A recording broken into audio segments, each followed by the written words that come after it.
Hello students, good morning. तो students, मैंने आपको पिछले वीडियो में चैप्टर रिलेशन एवं फंक्शन यानी संबंध एवं फलन पर आधारित एक्सरसाइज 2.1 के क्वेश्चन करा दिए थे। एक्सरसाइज 2.1 फिनिश हो चुकी है और मैं आपको दो समुच्चयों के कार्तीय गुणनफल से संबंधित प्रमेय भी पढ़ा चुका हूँ। तो अब जो चैप्टर का नाम है संबंध एवं फलन, उसकी शुरुआत होती है। लेकिन संबंध एवं फलन की शुरुआत के पहले आपको कार्तीय गुणनफल बताना जरूरी था। तो मैंने कार्तीय गुणनफल के बारे में आपको सब कुछ बता दिया है। तो आज हम पढ़ेंगे रिलेशन के बारे में। रिलेशन अलग है, फंक्शन अलग है। रिलेशन पढ़ोगे तो फंक्शन आ जाएगा समझ में। तो सबसे पहले हम पढ़ते हैं क्या, रिलेशन। रिलेशन को बोलते हैं क्या, संबंध। तो स्टूडेंट्स, इसकी डेफिनेशन क्या होती है? रिलेशन जैसे संबंध होने के लिए कम से कम क्या है, रिलेशन के लिए कम से कम दो सेट होना जरूरी है। कम से कम दो सेट होना जरूरी है रिलेशन के लिए। तो हम क्या सपोज कर रहे हैं कि माना कैपिटल ए तथा कैपिटल बी दो समुच्चय हैं।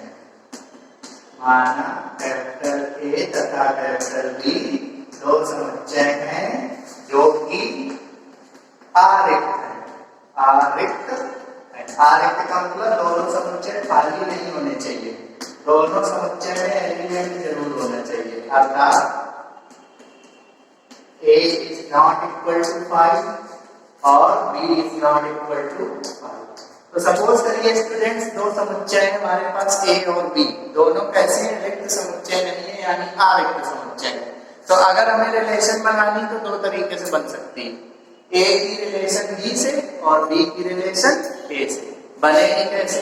जैसे हम कहते हैं A की रिलेशन B से बनाना है तो हमें करना पड़ेगा A क्रॉस B। तभी मैंने आपको कार्तीय गुणन बताया था। और अगर B की रिलेशन A से बनाना है तो हमें करना पड़ेगा B क्रॉस A। ये मैथमेटिकल मीनिंग है, लेकिन अभी इसको आप ऐसे समझिए कि माना A तथा B दो समुच्चय हैं जो कि आरिक्त हैं, यानी A is not equal to 5, B is not equal to 5। तो अगर हमें स्टूडेंट्स A का संबंध B से बनाना है तो हमें करना पड़ेगा A क्रॉस B, है ना। कैसे बनेगा? A क्रॉस B से बनेगा। और B का संबंध A से बनाना है तो B क्रॉस A से बनेगा। तो ये बात आप समझिए कि अगर हमें दो सेट दे दिए जाए P और Q, हमें अगर रिलेशन बनानी है P से Q तो किसके थ्रू बनेगी? P क्रॉस Q के थ्रू। और अगर Q से P की रिलेशन बनानी तो बनेगी Q क्रॉस P के थ्रू बनेगी। तो अभी मैं डेफिनेशन बना रहा हूं A से B के संबंध की। तो ऐसा नियम का मतलब रूल जो कि A के समुच्चयों को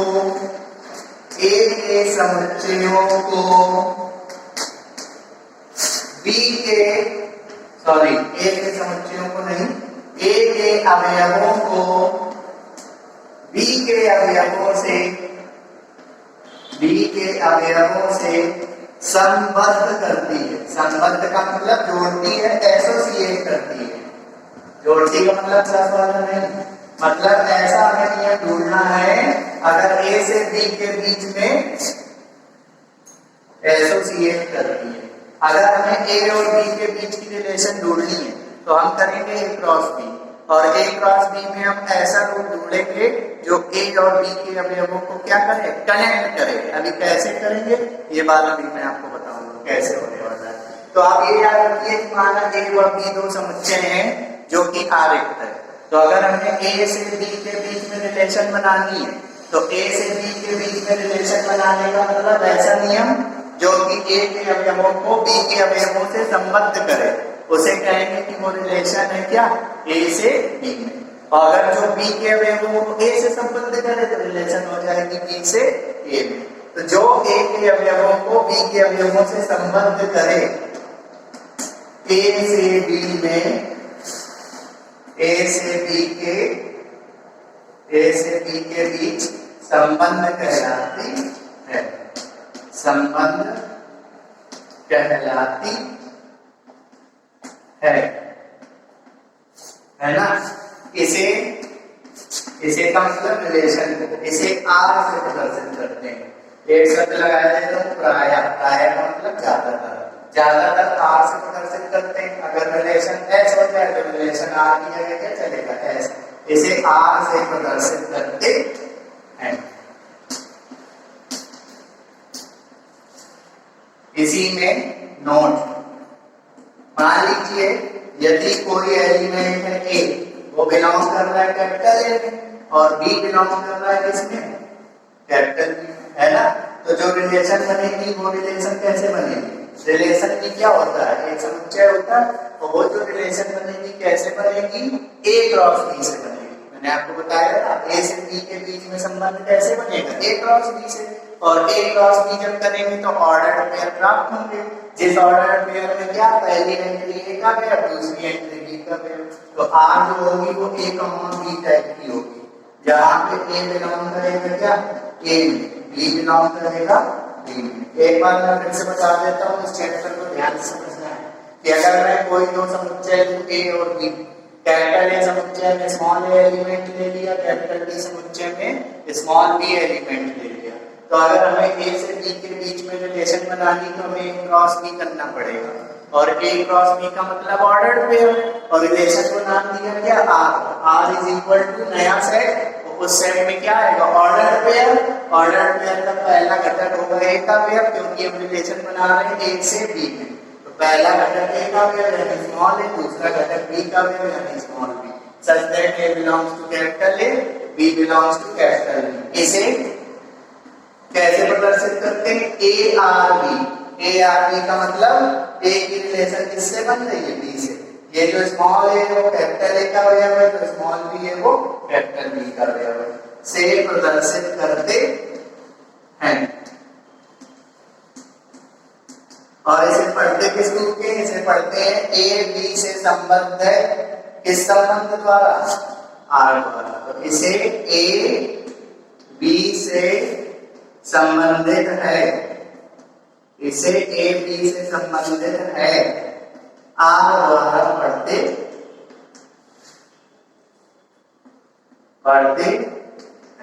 जैसे मान लीजिए कभी लिखा है कि कोई ऑर्डर पेयर 2 का मान 5 बिलोंग कर रहा है किसी रिलेशन आर में, तो समझ जाइए दो रिलेशन किससे बना रहा है, 5 से। अगर कोई element order pair A B belong कर रहा है आर से, तो इसको लिखेंगे ए बी से कनेक्ट है किस रिलेशन द्वारा, आर द्वारा। आर का मतलब रिलेशन है, जिसको पढ़ेंगे क्या कि ए बी से संबंध है, किस संबंध द्वारा, आर द्वारा संबंध है। और अगर यहीं पे आर को काट दें तो ए बी द्वारा ए और बी के बीच में कोई रिलेशन नहीं है। और अगर ये लिखा है ए रिलेशन बी का मतलब ए संबंध है किससे, बी से संबंध है। तो ये तो थी अभी एक नॉर्मल सी डेफिनेशन है, एक इसकी मैथमेटिकल डेफिनेशन भी होती है। मैथमेटिकल डेफिनेशन क्या होती है उसके बाद मैं आपको बताऊंगा कि इसका मतलब क्या है। दूसरी डेफिनेशन क्या है, दूसरी डेफिनेशन ये है जो बिल्कुल सिंपल सी है, वो आपकी बुक में लिखी है, लेकिन पहली डेफिनेशन मैं बता रहा हूँ ये लॉन्ग लास्टिंग डेफिनेशन है, इसी से बात बनेगी। तो क्या लिखा, दूसरा क्या है, माना ए तथा बी दो आरिक्त समुच्चय, दो आरिक्त समुच्चय हैं, तो एक समुच्चय आर, एक समुच्चय आर ए से बी के बीच संबंध कहलाएगा। आर की क्या होती है, रिलेशन की क्या होती है, एक सेट होती है, संबंध कहलाएगा यदि। तो मान लीजिए दो समुच्चय है ए तथा बी, तो एक नया समुच्चय आर, इसी आर को रिलेशन बोल रहे हैं, ये एक नया समुच्चय आर ए से बी के बीच में संबंध कहलाएगा यदि आर इम्प्रॉपर सबसेट है। इम्प्रॉपर सबसेट हो किसका, ए क्रॉस बी का, यानी आर सबसेट भी हो ए क्रॉस बी के और आर बराबर भी हो सकता है ए क्रॉस बी के। इस सिंबल का मतलब क्या है, या तो उप समुच्चय हो या तो बराबर हो। तो दो में कोई कंडीशन नहीं हो सकती, या मैं ऐसे लिख सकता हूँ कि आर सबसेट हो ए क्रॉस बी का, या आर बराबर हो किसके, ए क्रॉस बी के। तो फिर ये जो आर सेट है वो रिलेशन कहलाती है ए और बी के मध्य। आइए एग्जांपल की मदद से समझते हैं कि जो मैंने आपको बताया वो एक्चुअली है क्या। है बहुत सिंपल सी चीज, बस थोड़ा आपको दिमाग लगाना है। मान लीजिए मैं दो समुच्चय ले रहा हूँ, ए लिए ले रहा हूँ 1,2, बी लिए ले रहा हूँ 3,4, है ना। मैंने कहा कि मुझे ए से बी के बीच में संबंध चाहिए। ध्यान दीजिएगा ये बात, अभी यहीं से सारी बातें क्लियर होंगी, है ना स्टूडेंट। तो मान लीजिए मैंने दो समुच्चय ले लिए ए और बी, जो कि रिक्त समुच्चय नहीं है। ए में 1,2 ले लिया और बी के अवयव ले लिए 3,4। अगर मैं आपसे कहूं कि मुझे रिलेशन बनानी है ए और बी के मध्य, तो मुझे करना होगा ए क्रॉस बी। अगर बी और ए के मध्य बनानी है तो मुझे करना होगा बी क्रॉस ए। तो अगर मुझे रिलेशन बनानी है ए क्रॉस बी, तो सोचिए रिलेशन बनानी है ए और बी के मध्य, तो सोचिए ए और बी के मध्य रिलेशन कब बनेगी, जब हम ए क्रॉस बी करेंगे। तो चलिए ए क्रॉस बी करते हैं। I think A cross B करना सबको आता है। तो 1 3 1 4 2 3 2 ये तो है ना। तो डेफिनेशन के अकॉर्डिंग मैंने क्या कहा था कि एक नया समुच्चय R या तो सबसेट हो ए क्रॉस बी का, या तो नया समुच्चय R बराबर हो ए क्रॉस बी के। तो अगर मैं R को क्या ले लूं, अगर मैं R को ए क्रॉस बी के बराबर ले लूं, बराबर का मतलब ए क्रॉस बी के सारे अवयव ले लूं, 1 3 1 4 2 3 2 4। ध्यान दीजिएगा, अभी मैंने R को ए क्रॉस बी के बराबर ले लिया, तो ये जो R है वो रिलेशन बन गई। रिलेशन बन गई क्या, 1, 3 1, 4 2, 3 2, 4। अब इसी को अगर मैं नियम रूप में लिखता हूँ, नियम रूप में, तो इसको समझिए क्या ए, इसको समझिए बी। तो हर एक order pair A comma B जैसा दिख रहा है, तो इसको हम कैसे सेगमेंटल फॉर्म में लिखेंगे, ए कॉमा बी सच दैट। अब एक ऐसा नियम ढूंढिए जो ए और बी के बीच में बन रहा हो। हर एक ए और बी के बीच में ऐसा नियम ढूंढिए जो काम करे। जैसे ये ए है, ये बी है, मैं आइडिया देता हूँ, ध्यान दीजिए। अगर मैं ए प्लस बी करूं, तो ए प्लस बी करूं हमेशा 0 से बड़ा आएगा। देख लीजिए करके, ये ए है, ये बी है, तो देखिए 1 + 3 4 0 से बड़ा है। यहाँ पर ए प्लस बी करिए, नियम का मतलब आपको अपने मन से खोजना है कि अगर मैं पूरे आर का मतलब आर को अगर मैं क्रॉस बी के बराबर रख दूं तो आर ये बन जाएगा। अब मुझे इसमें नियम खोजना है, तो बताइए ये ए है, ये बी है, तो मैं क्या नियम खोजूं, ए प्लस बी हमेशा 0 से बड़ा है। चेक करिए, ये आपको ओरल सोचना है। तो A comma B such that A plus B greater than 0। अगर मैं ए प्लस बी को ग्रेटर देन 0 नियम नाम दूं तो ये सेटिस्फाई हो रहा है। चेक कर लीजिए, 1 + 3 4 0 से बड़ा है, 1 + 4 5 0 से बड़ा है, 2 + 3 5 0 से बड़ा है, 2 - 4 0 से क्या है, बड़ा है। एक और भी नियम हो सकता है इसका, नियम बहुत सारे हो सकते हैं, बस आपको सोचना है सही। अगर बेटा मैं a - b करूं तो क्या आएगा, देखो ऐसा नियम तो सबको सेटिस्फाई करे, बस वही हो। तो देखिए अगर मैं a और b को घटाऊं तो 0 से छोटा ही आने वाला है। चेक कर लो, 1 में 3 घटाएंगे -2, यहाँ आएगा -3, यहाँ आएगा -1, फिर यहाँ आएगा क्या -2। तो एक नियम ये भी बन सकता है a - b <0। इसी के अकॉर्डिंग देखिए मैंने दो नियम बना लिए, और भी नियम हो सकते हैं, है ना। तो जो पहली डेफिनेशन लिखी थी मैंने यही तो लिखी थी कि वह नियम जिसके द्वारा a का प्रत्येक अवयव b के प्रत्येक अवयव से कनेक्ट हो। तो देखिए पहले नियम के अनुसार a + b ग्रेटर देन 0, ये रूल है। देखिए अगर मैं a + b ग्रेटर देन 0 करूं तो ये ऑर्डर पेयर भी सेटिस्फाई करेगा, इसको ये ऑर्डर पेयर भी सेटिस्फाई करेगा, ये भी करेगा, ये भी करेगा। नियम आपको अपने मन से ढूंढने हैं।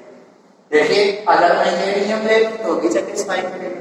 यानी एक बात समझ में आ गई कि किसी भी, जैसे मैं ए से बी के बीच में रिलेशन बना रहा है, तो ए और बी के बीच का संबंध जो होता है अद्वितीय नहीं होता, यूनिक नहीं होते। यानी रिलेशन क्या होती है, किसी सेट की दूसरे सेट से रिलेशन अनंत होती, कई सारी रिलेशन हो सकते हैं। किसी भी जो रिलेशन होती है ए से बी के मध्य वो अद्वितीय नहीं होती। देखिए यहाँ पे कितनी रिलेशन बन गई, दो। अगर मैं चाहूँ तो एक और बना सकता हूँ, देखो a गुणा b करो, a गुणा b करो, a गुणा b करो, a गुणा b करो, 0 से बड़ा आएगा ना।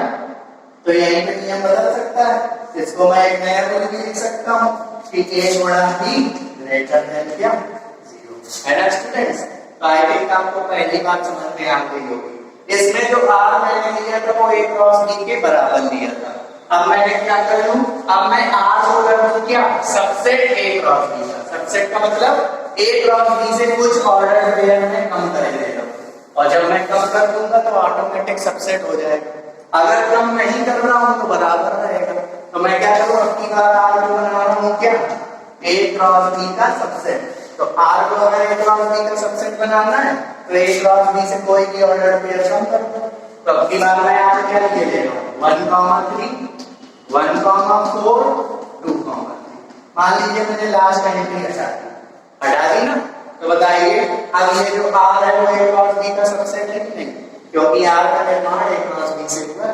बस मेरा बताने का मतलब यही है कि a से b के बीच का जो संबंध है r वो कब बनेगा, जब r एक प्रॉपर सबसेट होगा a क्रॉस b। यानी r सबसेट भी हो सकता है a क्रॉस b का, r बराबर भी हो सकता है a क्रॉस b के। तो पहले एग्जांपल में पहले केस में मैंने r को a क्रॉस b के बराबर कर दिया, अब दूसरे केस में r को सबसेट कर दिया a क्रॉस b का, यानी एक ऑर्डर पेयर हटा दिया। आप चाहे तो दो ऑर्डर पेयर भी हटा सकते हैं, है ना स्टूडेंट्स। चलिए इसका नियम ढूंढिए, इसके भी कई नियम हो सकते हैं। ये a कॉमा b जैसा दिख रहा है, तो a कॉमा b सच है, ढूंढिए नियम। अब b a प्लस b करेंगे 0 से बड़ा आ रहा है, तो a plus b greater than 0। और भी आ हो सकता है, एक और नियम बन रहा है a comma b such that, देखिए हर एक a हर एक b से छोटा है, 1 3 से छोटा है, यानी पहली एंट्री दूसरी एंट्री से छोटी है, पहली एंट्री दूसरी एंट्री से छोटी है, पहली एंट्री दूसरी एंट्री से छोटी है, यानी मैं लिख सकता हूँ a लेस देन b।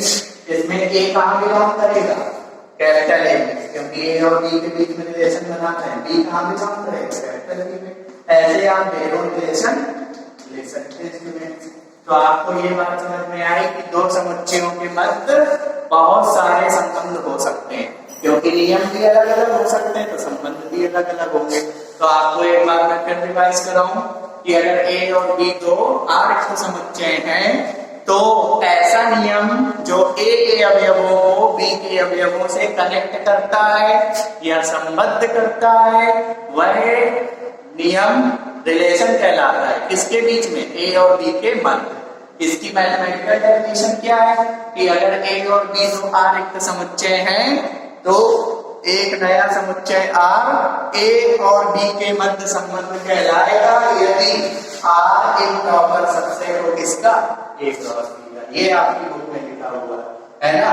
इसका मतलब R सबसेट भी हो सकता है a क्रॉस b के, या R बराबर भी हो सकता है a क्रॉस b के। और नियम का मतलब समझ के नियम आपको अपने मन से बनाना है ना। कभी कभी नियम दिए होंगे तो ऑर्डर पेयर ढूंढना होगा।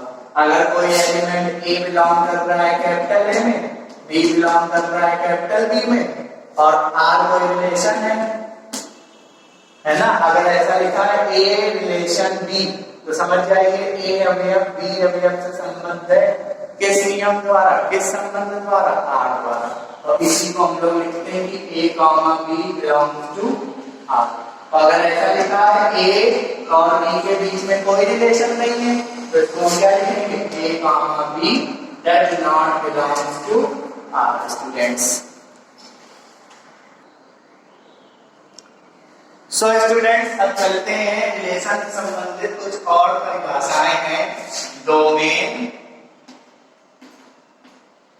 Range and codomain, codomain of a relation, of a relation.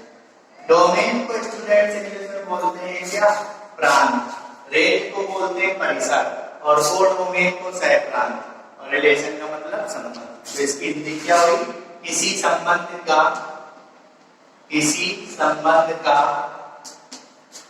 प्रांत, कॉमा, परिसर तथा कोडोमेन का मतलब सह प्रांत, सह प्रांत। ये तीन चीजें हम समझेंगे कि ये क्या होते हैं।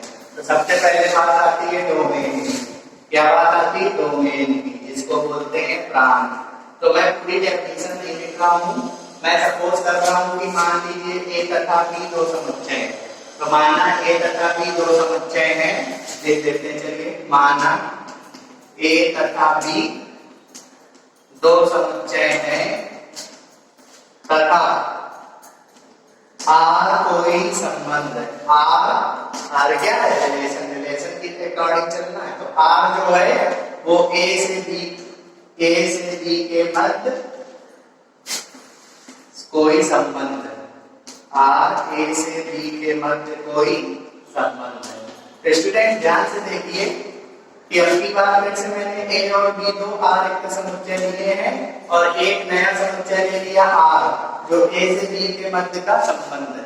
तो इस संबंध आर का जो प्रांत होगा, तो आर का प्रांत, तो जो आर का प्रांत होगा, जो आर का प्रांत होगा वो क्या होगा, ए क्रॉस आर का जो प्रांत होगा वो प्रथम घटकों के अवयवों का समुच्चय होगा, प्रथम घटकों के अवयवों का समुच्चय होगा। स्टूडेंट्स इस डेफिनेशन को ध्यान से समझिए जरा, मैं क्या कह रहा हूं कि मान लीजिए ए तथा बी दो आरेख समुच्चय है तथा एक समुच्चय आर ऐसा है कि जो आर है वो ए और बी के मध्य कोई संबंध है, तो जो आर का प्रांत होगा वो प्रथम घटकों के अवयवों का समुच्चय होगा। अब ये घटक क्या होते हैं, अच्छा ये बताइए, तो आर होगा वो कैसे निर्णय होगा, आर होगा एक प्रॉपर सबसेट किसका, ए क्रॉस बी का, अभी डेफिनेशन बताइए, और ए क्रॉस बी से क्या प्राप्त होंगे, ऑर्डर पेयर, जो भी ऑर्डर पेयर प्राप्त होंगे उसके हमें पहले एलिमेंट को लिखना है, प्रथम घटकों के समुच्चय का, प्रथम घटकों के अवयवों का मतलब ए क्रॉस बी से जो भी ऑर्डर पेयर प्राप्त होंगे, जो भी आर दिया होगा वो ऑर्डर पेयर में होगा, वो उस ऑर्डर पेयर की जो फर्स्ट एंट्री है, फर्स्ट एंट्री के सेट को डोमेन ऑफ आर करेंगे, फर्स्ट एंट्री के सेट को हम लोग क्या करेंगे, आर का प्रांत कहेंगे। तो यानी domain of R is equal to क्या बनेगा, मान लीजिए ए क्रॉस बी के ऑर्डर पेयर प्राप्त होते हैं किसके जैसे, ए कॉमा बी जैसे, तो सिर्फ प्रथम घटकों के अवयवों को लेना है, यानी सिर्फ ए जैसे अवयव मिलेंगे, तो जो डोमेन ऑफ आर होगा वो क्या होगा, ऐसा समुच्चय होगा जिसमें सिर्फ ए टाइप के अवयव होंगे, फर्स्ट एंट्री होगी, और ए बिलोंग्स टू क्या, A such that A belongs to capital A, है ना, और ए कॉमा बी किसमें बिलोंग करेगा, आर में बिलोंग करेगा, तो इसे बोलेंगे डोमेन ऑफ आर। जैसे मैं ऐसे बता दूं, मान लीजिए आर क्या है, 1 2 1 5 2 2 2 2 5, सपोज करिए आर ले दिया, हमने कहा इस आर की डोमेन बताओ, तो देखिए आर ऑर्डर पेयर में है कि नहीं, तो डोमेन का मतलब प्रथम घटकों का समुच्चय, तो बताइए इसका डोमेन ऑफ आर क्या होगा, प्रथम घटक क्या है, 1 1 2 2, और समुच्चय में कोई भी अवयव तो होते नहीं, तो डोमेन ऑफ आर क्या हो गया, 1 2 हो गया। अब स्टूडेंट्स क्या होगा, यही से मैं बता दे रहा हूँ, परिसर, परिसर को क्या बोलते हैं, रेंज बोलते हैं, क्या बोलते हैं, रेंज।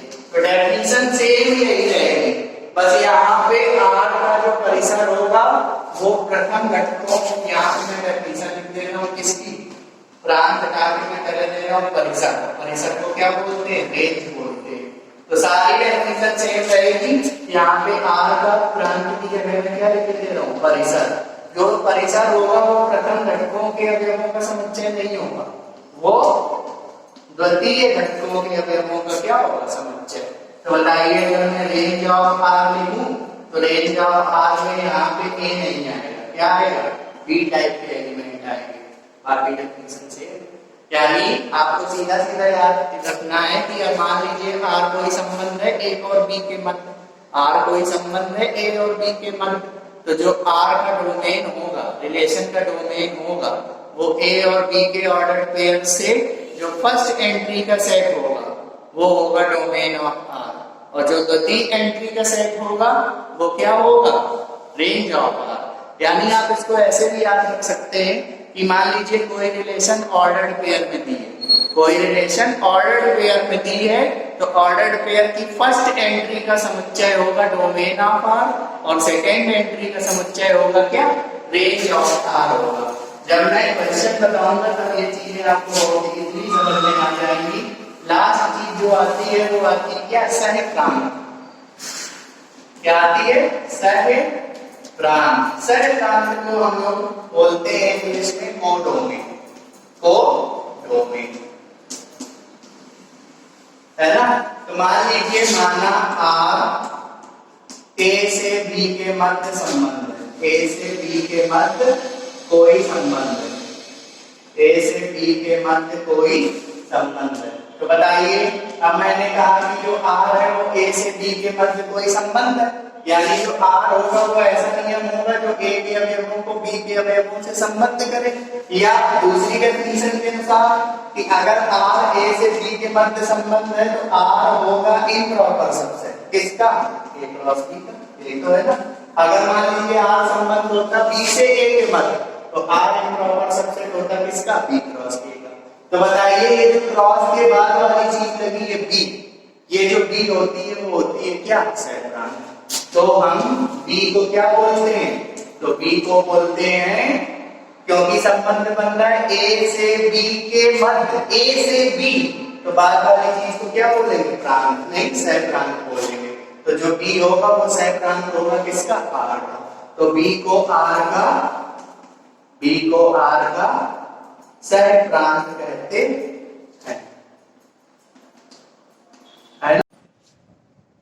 सो स्टूडेंट्स, आपने क्या समझा कि आर, मान लीजिए आर ए से बी के मध्य कोई संबंध है तो आर कैसे जनरेट होगा, आर होगा improper subset A cross B का, और क्रॉस के बाद वाला जो समुच्चय होता है वो क्या कहलाता है, सह प्रांत। तो बी को आर का सह प्रांत कहते हैं। इसमें एक नोट होता है कि जो परिसर होता है आर का, जो आर का परिसर होता है यानी रेंज, वो इम्प्रॉपर सबसेट होता है किसका, सह प्रांत का, है ना। यानी इसके अकॉर्डिंग सह प्रांत क्या है, बी। तो जो परिसर ऑफ आर यानी रेंज ऑफ आर होगी वो क्या होगी, बी का इम्प्रॉपर सबसेट। कहने का मतलब जो आर का रेंज है वो सबसेट भी हो सकता है बी का, या परिसर ऑफ आर बराबर भी हो सकता है समुच्चय बी के। तो स्टूडेंट्स, आज के वीडियो के लिए इतना ही काफी। आज मैंने आपको संबंध का बेसिक कॉन्सेप्ट बताया हुआ है। अब इस चैप्टर को मैं अगले दिन भी कंटिन्यू करूंगा। Thank you students.